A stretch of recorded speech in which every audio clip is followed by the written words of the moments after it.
So it's Saturday, you guys were just starting off, and you guys enjoy. I mean, we've only been here for, what, con opened about an hour ago? So, my name is Ben Beck. I am with the Next Level Podcast Network. I'm based out of Philadelphia. You can check us out. We're actually got a table downstairs. If you're interested in podcasting in any way, we encourage you to stop on down. Podcasts about...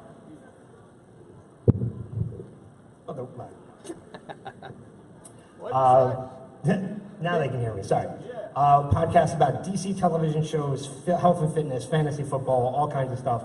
NextLevelRadioOnline.com. But you guys don't want to hear about me. You guys are here because you're fans of Stranger Things, right? All right.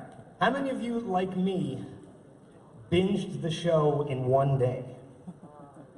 One day. So, maybe a day and a half. All right, let's not waste any more time. Let's bring out my panel guests.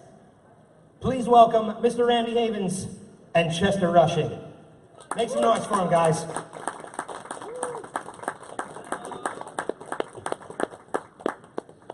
man, How are you?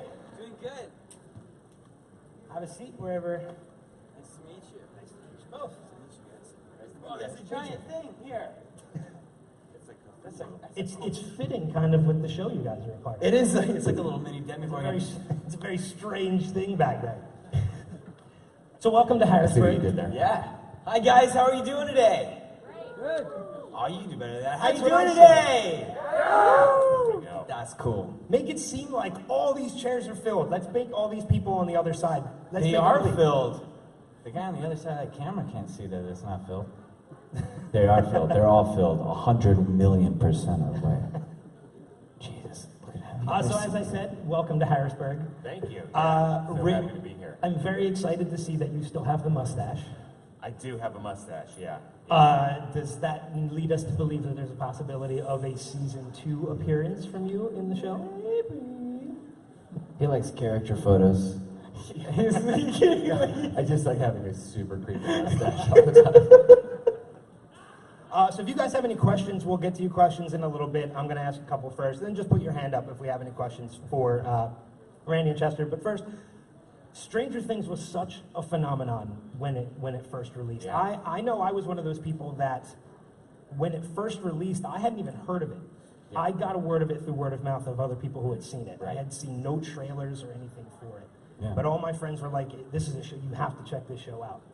And as I mentioned, I gave it a shot. I watched the first episode. I've never watched an entire season of a show in one day in my life. Oh, wow. Until Stranger Things. That's awesome.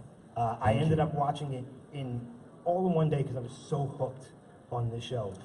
And the Duffer Brothers did such a phenomenal job in the writing and directing of the show. When you first read the script for the show, did you guys have any idea this was going to be as big as it became? No.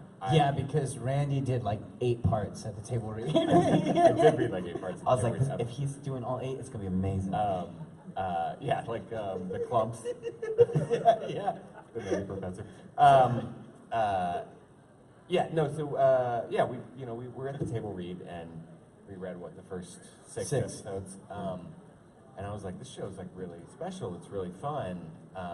I thought there was going to be like a small but dedicated like fan base, and that was going to be kind of the end of it. But there's going to be a bit of a cult following. We'd get a couple seasons, and then that would be the end of it. And then, let's see what happened.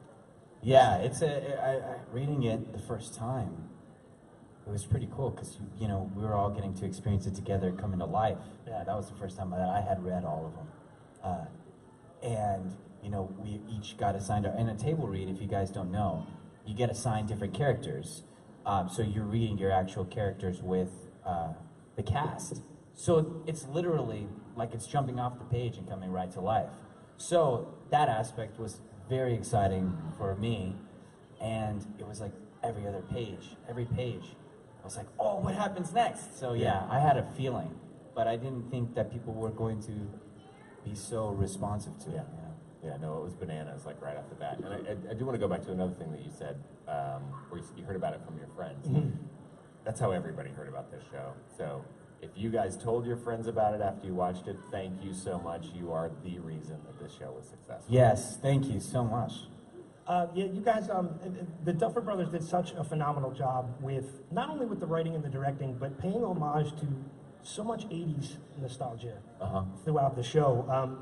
But not only that, it was a great mix of 80s nostalgia with sci-fi and horror aspects mixed into it. Were you guys a fan of the genres, sci-fi and horror? Yeah, absolutely. I think, we say it's sci-fi and horror, but there's also like John Hughes. Yeah.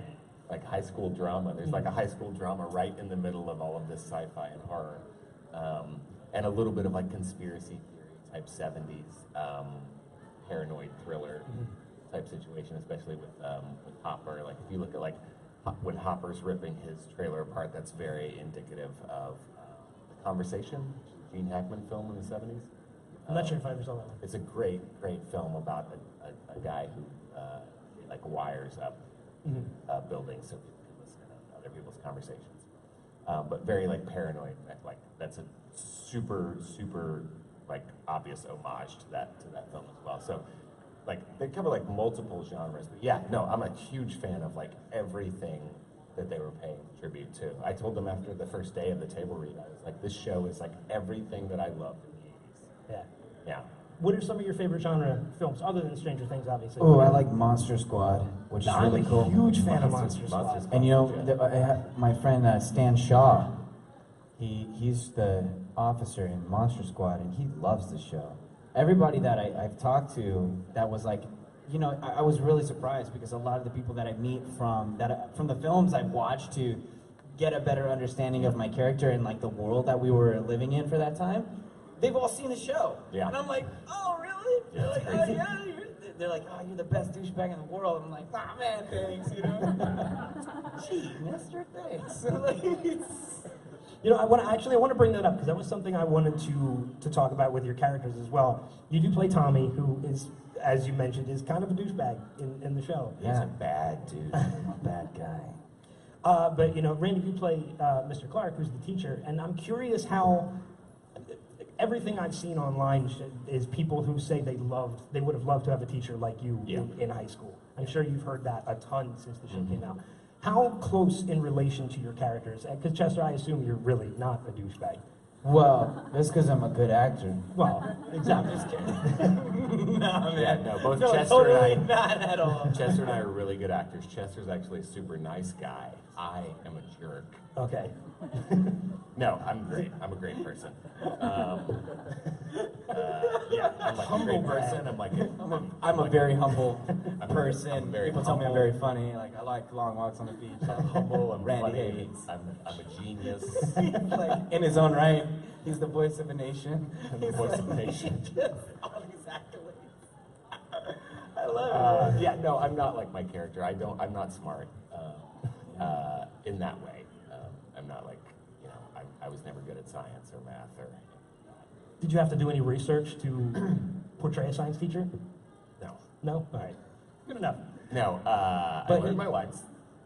I figured out what it was that I was saying. So I did a little bit of research to figure out okay, what am I saying? What is this? And I'm interested in quantum physics, but I'm not smart enough to know what it means. I'm just oh, that sounds cool. Quantum entanglement. Yeah, the multiverse theory, obviously, it makes sense in a way, but then also, I can't wrap my brain around the fact that, there's more than one universe. That's simple, such man. a weird thing to me. Yeah, I know I know I can, visualize it, but I'm I don't know if it's true. It is true. Okay. There's no It's way to all know. true. There's no way to And know. he has some teacher-like qualities, because last night we were hanging out, and I didn't know this, but apparently caterpillars don't bite you. Yeah, no, they don't. They're friendly. And I was like, whoa, don't touch that, man! You see those little hairs? My mom always told me that it was gonna sting me. And he was like, these are just a friendly caterpillar. And I was like, this is so crazy right now. I was like, because I know you, and I know your character, and you're teaching me about caterpillars. It's amazing. Mr. Clark dropping some life knowledge. I guess there might be a little Mr. Clark in there. Just a little bit. I see it in there. It's right there. But yeah, I'm not like my character at all, which I enjoy. I enjoy playing characters that are unlike myself, because then it gives me as an actor a challenge. Yeah. It gives me a new process, everything that I approach. in a different way.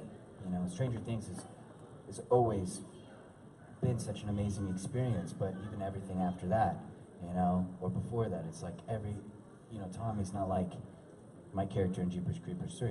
It's not like my character in the film I just did. You know, everything's so different. But then you find a place in your heart where they always kind of go, oh, you know what, that was a cool character for a cool time, different time in my life, you know? And you can always revisit them whenever you do something else. Well, I would also assume, too, that it's almost like if somebody who gets to play the villain for the first time, it's almost a little bit of a release when you get to play a character like that that's totally against your own personal character. Oh, yeah.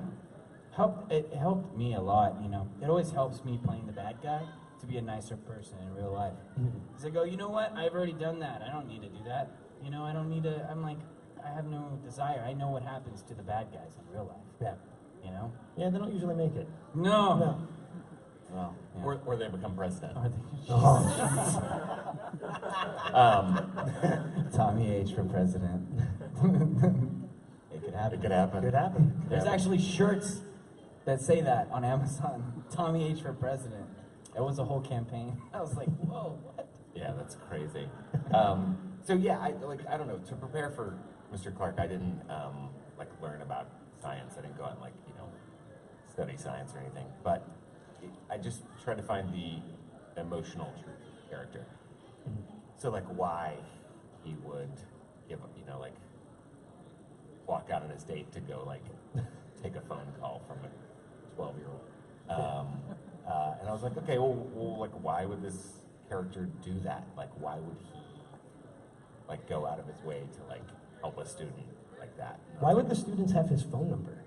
It was the 80s. Okay. Because I know I never had any teachers' phone numbers growing up. I think back in the day, you would get a little pamphlet at the beginning of the year, or your parents would, that would have all the teachers' numbers, contacts, so you yeah. could call them or whatever. Small town too.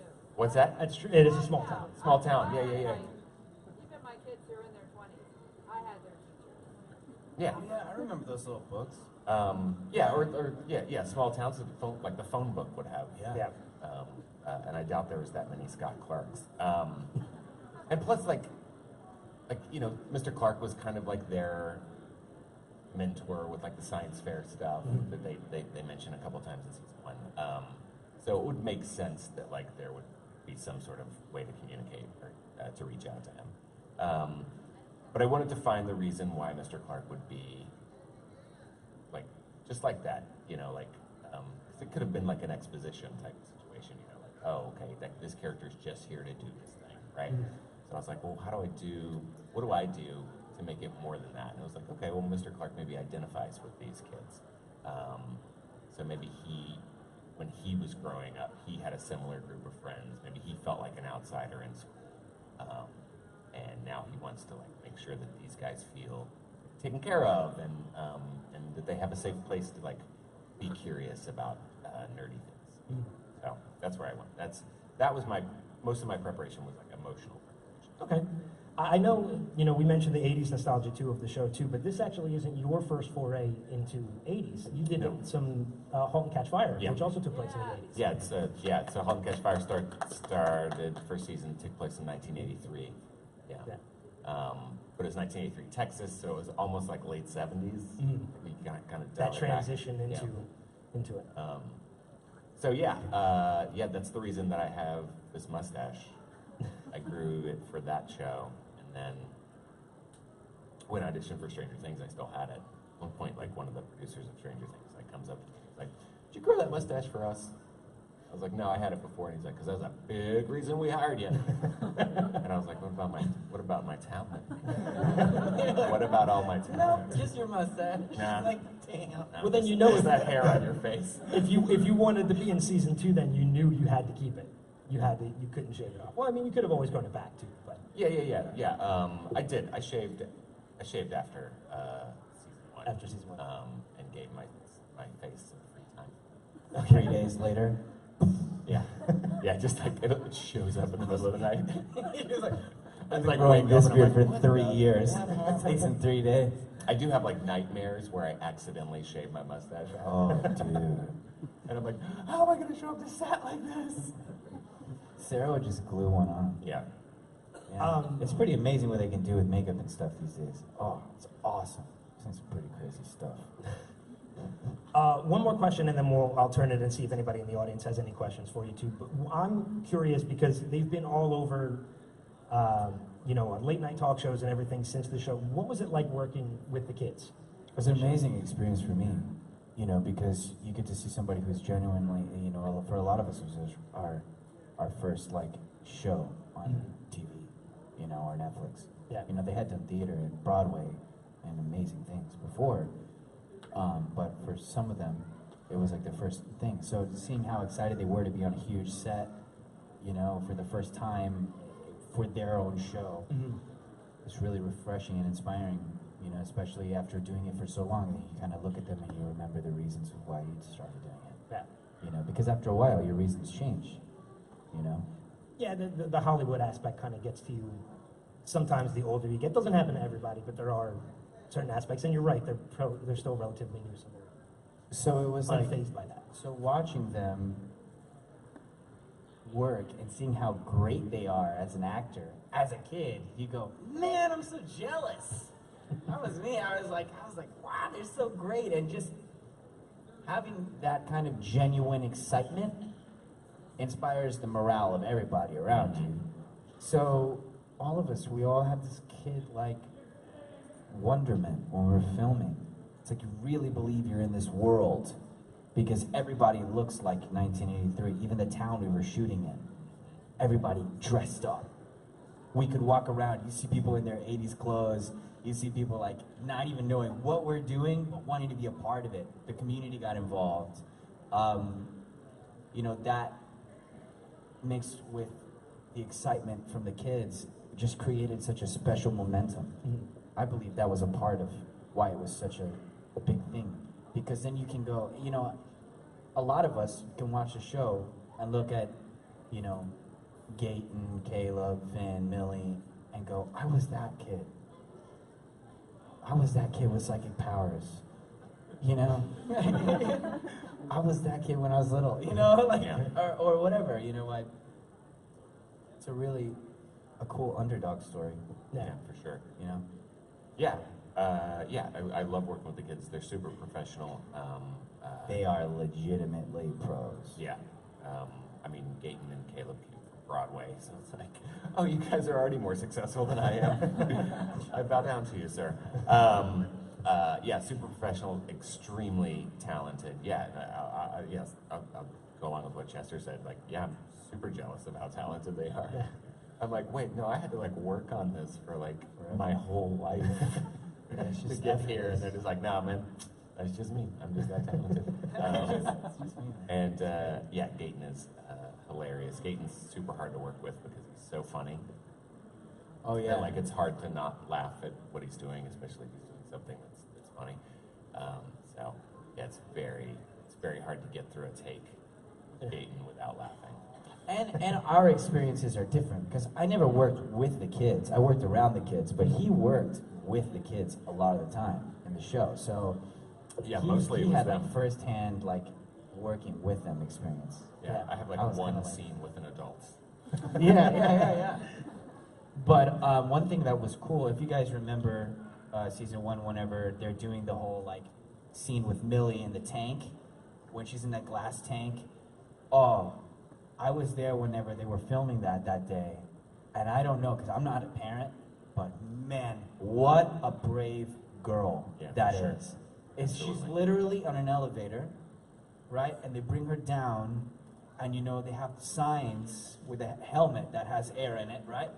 Okay, but to get out, it would take just as long as it takes to get in. So her dad's there, the director's there, the producer's there. I'm there, why am I here? But I'm there. And I'm watching because it was so amazing. And every take, she would just give it 100 million%, and it's inspiring. Because you're like, whoa, could I really be put in a little glass tube full of water alone at 11 years old? That's scary. But she did it like a champ, man. That was cool. Yeah, it's a lot of trust for a little girl to be able to do. She has to put a lot of trust in the directors and the crew as well. Yeah. Oh, yeah. Sure. So at any age, you have to you'd have to be like that. Yeah. And Millie's just, she's one of a kind. Yeah, absolutely. She's one of a kind. Anybody in the audience have any questions for Randy or Chester? Yeah. Yeah, what's Sure. up? Do you guys get to ad-lib any of your scenes, or were they all like straight exactly as they were written? Yeah, we get to, a lot of the memes and things that people created were actually just like lines that I just said off the cuff. Like a lot of this stuff, like, but it gets really funny because the Duffers and Sean, you know, Sean Levy, amazing guy, wonderful director and producer. You know, we just roll with it really, and he kind of let you just do whatever you feel like, because as a creative process, you know, we have that little leeway, which makes a show cooler. Yeah, I feel same. The Duffers, they definitely have a vision, but they're also like very respectful of like everyone that they work around them. You know, I feel like they feel like, hey, we hired you because we want to hear what you have to say. So yeah, I think my first day on set, the Duffers were like, hey, this, it's a tracking shot, and they're like, well, we need a little more time, so can you just like say some more stuff? And I'm like, wait, what? I'm like, do you have the right guy? Like, you want me to like make up my own dialogue? And they're like, yeah. And I'm like, okay, great. I'll go do that. So yeah, they were very open to in all sorts of collaboration, and they really wanted to see like what we brought to the characters. And so, I mean, I definitely tried to stick to the script as much as possible. But then there are moments where it's like, oh, maybe I'll try it like this, or maybe I'll try it like that, and they're very open to that. Yeah. Any other questions in the audience? Sure. I was wondering if, since you filmed for a Netflix TV show, did you get a free Netflix subscription? Oh, No absolutely way not. we didn't. Absolutely I didn't. not. No. I had to pay to watch it. I mean, I guess I was like, guys, throw us a bone here. It's like $8. I think I wrote you about it. Yeah. I think I wrote him about that. It's like, Probably did. hey, I was like, over Skype, I was like, oh yeah, it was the day we were doing the Skype thing for Oh, that right, for that yeah. college. I was like, hey, do you think we'll ever get a free Netflix subscription? He was like, no, man, no, I don't, and no. Oh, But Chester, you're Netflix, so if you're cheap. watching, please. Wait, come on. So, Did you guys go back and hopefully you've subscribed to Netflix since that point? But did you guys go back and actually watch the show as fans afterwards? Because I know sometimes. Yeah. Of course. I've Yeah, heard. absolutely. I I've watched heard it twice. Did you? Yeah, I've watched it a couple of times. I actually started it again before, like about 2 weeks ago, knowing that I was going to be here talking to you Nice. guys too. yeah. So. I watched it in English, and then I watched it in German. And Tommy H is scary in German. I don't know if you know this, but everything you say that's mean in real life, if you say it in German, is 10 times scarier. And I was like, God, Tommy, who are you, monster? I was like, it's like just holding up Steve, like, I'm like, oh no. So that was an interesting experience. Yeah, that's awesome. I did not watch my part in German. Mr. Clark. Oh yeah, I have it on Probably, yeah, almost every language. I was like, wow. Are you fluent in the languages, or did you just watch them just to see? Oh, it's subtitles. Oh, okay, all right. But I was like, and I knew I knew what some people said, but I was like, I picked specific scenes. I was like, oh man, I wonder what the Demogorgon sounds like in German. You'll have to figure that one out, guys. Randy, another show that I mentioned, How and Catch Fire, but I know another show that I'm a huge fan of that you've been a part of. You got to voice Mr. Rompers on Archer. Yeah. Oh, And I think that show gets better and better every season. And I've actually had the opportunity to speak with and interview Lucky Yates and Amber Nash Yeah, I and know Chris those Parnell guys. and a bunch of other people from the show. What's your experience like working on doing voice acting for that? I mean, short. I'm assuming it doesn't take very long. No, it takes like 15 minutes. So it's strange for me to do something to go from like acting to something like voiceover, because voiceover is so different and so much shorter. Mhm. Like when I was done, I was just like, oh, I'm done with this episode. And you don't actually, I don't think you work with the actors directly. No, It's no, done in the absolutely not. studio. You're alone in a booth, in a sound booth. You have the creative team over there behind a window, and they're sort of like feeding you. different directions. Try to like, you know, like try it like this, try it like this, try it like this, or they go like try it 4 different ways and just let you run with it. You'll do it like line by line, and then you know it's the magic of like sound editing that makes it all sound like it goes together. Yeah. That's like the. Sometimes you'll like listen to a cartoon, or you'll watch a cartoon, right? But if you're listening to the voices, it sounds like a guy in a booth, and I think that's like bad sound editing. Archer has one, I think, the best sound editing teams. They really make it feel like everybody's there, and like you know, kind of like talking on top of each other, and yeah, they do a great job. But yeah, it's weird. It's voiceover's weird. Have you had an opportunity to meet the cast of the show, like I everybody used to else? work with Amber and Lucky. Okay. Yeah. Dad's Garage? Yeah. Okay, yeah, that too.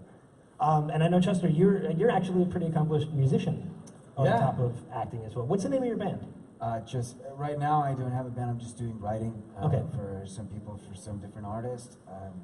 But I was going by Chester Rushing, so if you go check it out on Spotify, my song "Paint the World" I did with Jidex. It's like a really cool EDM sound. It's just got over 1 million plays now. Yeah. So that's pretty cool. That was a really cool experience. You know, I love doing music. I did music for a really long time, and then you know I was kind of having to pick and choose. You know, and then the acting kind of started going more, and I realized the older I got, I said, I don't really want to be away from home so much. So why would I want to go do a movie for 5 months and then come back and then go tour? You know? Yeah. And always be moving. I was like, yeah, that's a cool dream. But then you go, man, I don't know where I am. You know, like you're always traveling. And the tour, I did it for a little bit. It was cool. But I was like, the music game has really changed. But it was a lot of fun. We played with 5 Seconds of Summer, Train, The Fray, Smashing Pumpkins. It was pretty amazing, man. You should put a band together and do an album of 80s covers. Dude, that would be cool. Because the music from Stranger Things is phenomenal too. It's all 80s classic hits that just, it's yet another one of those things that just draws you into the show when you watch it. Yeah, man. I love it. I still play and I still write and I get inspired and I've worked with a lot of 80s bands before. Some of the guys from Foreigner, you know that. I wanna know what love is. all that stuff, and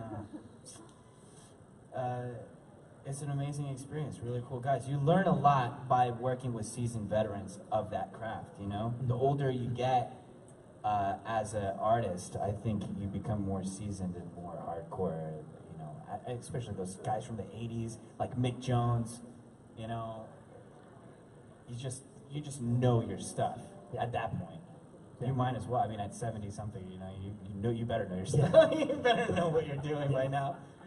There's a reason why the Stones have had like 14 farewell tours. Those guys are amazing because they never know. You never know. You're like, Keith, come on. He's like, I'm ready. Let's go. You know, they're poking him, but like they're. It's just like they were when they started out. Just as energetic, just as cool. I mean, now they have more money for a show, so it's like lights and lasers and kick ass. But yeah, the Rolling Stones are amazing.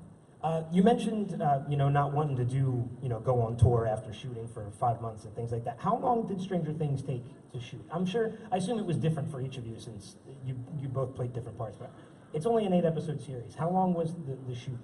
For me, it was about 2 to 3 weeks a month for about 5 months. Okay. Yeah, I don't think I worked that much. But yeah, like the whole thing took about 5 months, like start to finish. Okay. But like a lot of stuff like in between, or a lot of space in between, I should say, the shoot dates. Yeah. Is there anything that you can give us as to whether or not we can see either one of you in season 2? I don't think so. I can't. Okay. I had a feeling that was probably the case. But I mean, the fact that we can't say anything should tell you something. I can't. I can't tell you anything. Look at me. I cannot tell you a word. I won't do it. Are there any Yeah, he'll just go all day. He's like, the next 5 hours, I'll be like, stop asking already. Bits by Chester. Any other questions in the audience at all? All right, active crowd. Great. One of the other questions I have, and this is probably something that we can probably wrap up with, is, you know, Netflix has Stranger Things. They've also picked up a bunch of Marvel television shows. We're living in a world now where there's a Marvel universe, a DC universe. You know, there's Pirates, Star Wars, Star Trek. If you guys had an opportunity to be a part of any other universe that's out there right now, not necessarily a specific character, but what other universe would you want to be a part of? Wow. I mean, the MCU. Come on. Yeah. Like, nobody does it better than those guys. Yeah. MCU. Okay. MCU? Marvel Cinematic Universe. Well, I'm already part of that. So, No. um, No. Because that's Sony. what? Yeah, Logan's not. Logan's not- No, X-Men are Logan is not part Marvel of the Cinematic. MCU. Then Marvel, or DC, or anybody that will take me. I want to be that guy that you want me to be. No, I love it. I love all the kinds of worlds. You know, one that I would like to be in is probably I like Marvel. Okay. I like DC more for different reasons, and I like them kind of both are the same. But there's also other universes. I don't know. What would you want to be? Yeah. Anything that works. The Walk. You know what? I'd like to do The Walking Dead. Walking Dead. That's a good one. Yeah. I'd like to do The Walking Dead. Oh yeah, there you are, back there. I'd do any of that. I do anyone. I would either like to be in The Walking Dead. You know what? I'd like to be. See that Guardians of the Galaxy. Oh man. Well, that's Marvel Cinematic. Yeah, so that's Marvel. it. That's Yeah. MCU. But you know, no. We're like schooling Now I'm Chester so indecisive. in the nerd arts. You would ask me. Well, the Marvel Cinematic Universe, Chester, has a certain level of films. Just got a Which big is all about letdown. I just found out Logan's not part of Marvel. I sat there in It's front not of part of the, Stan Lee. it is Marvel. It's not part of the He MCU said- though. He's like, I was sitting there on New Year's. I was there with Stan Lee, and I was like, hi Stan, I'm Chester. He was like, I know, and I was like, oh cool. I was like, do you mind if I sit down? He goes, this is a chair. Of course you can sit on it. I was like, all right. So you know, I'm talking to him. I leave, and I'm like, oh man, that was really cool. And my friend goes, you know, he had nothing to do with Wolverine, right? I was like, yeah. I didn't know that. I wish I would have known that. He's still a legend, though. You know what Stanley asked me? He asked me. You know what? I can't say that actually. I can't. I guess that's. I can't say that. That's what a if it celebrity happened? secret. That's a celebrity secret. I can't. Stanley's This is an what amazing celebrities person. do. We get together, we tell each other all the spoilers, Oh, we can't say anything. and then we don't tell anybody else. That's horrible. That's a horrible. And we way just to like go. wink at each other. We're like, we know all this. We know that thing we were talking about yesterday with the caterpillar and all that. You make the secret yourself. You know what? It is Yeah. better. And yeah, then, it's better. It's I like don't being know. a part of like a secret society, but it's not like a secret society. It's just a society that keeps secrets. Because those don't exist. Yeah, no, they don't. There's no such thing as the Illuminati. Nope. Never been to that place. That Italian restaurant. One final question for both of you. Great. Favorite moments from Stranger Things? Could be either on camera or off. Oh man. One night we were shooting for like 16 hours. It was like the 16th hour on set. And it was in the middle of the morning. It was me, Chelsea, Joe, Charlie, Natalia, and all of a sudden, man, it started snowing. And the light from the set was like shining. And the light from the set was like shining, and then it started snowing. So light. And I was like, wow, this is really amazing. In Atlanta, it's snowing, right? And then all of a sudden, they're like, we gotta get you guys out of here, it's a snowstorm! And I'm like, what? Where? They're like, right here above us, we gotta go now! So they shot us in a van. By the time we got to the hotel, it was done snowing. I swear to God. And people were still stuck on the highway the next day. I don't know. Oh, and that was that's the day that I tried my first Reuben sandwich. So that is a moment for everyone.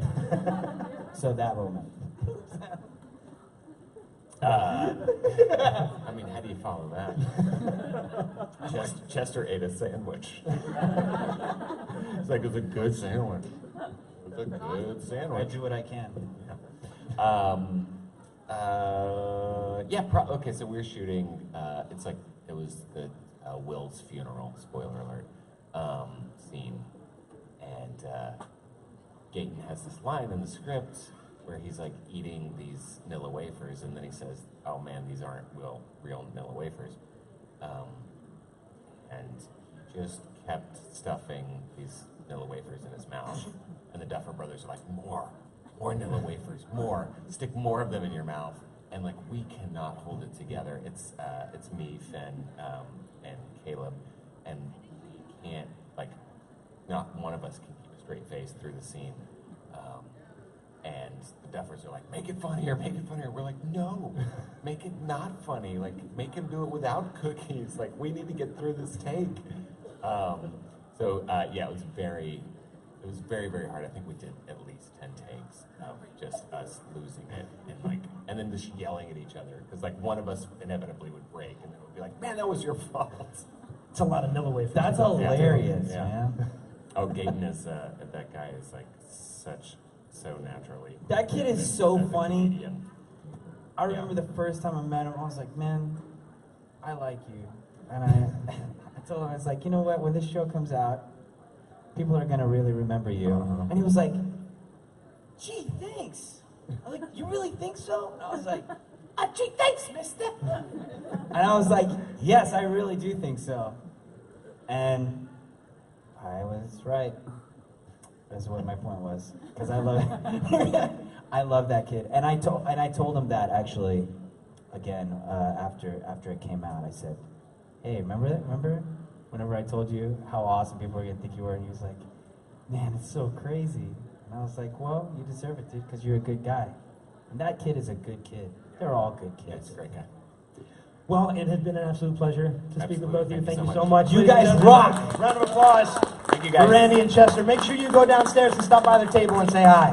Thank you so much for listening to our craziness and coming out today and making our first visit to Harrisburg so awesome.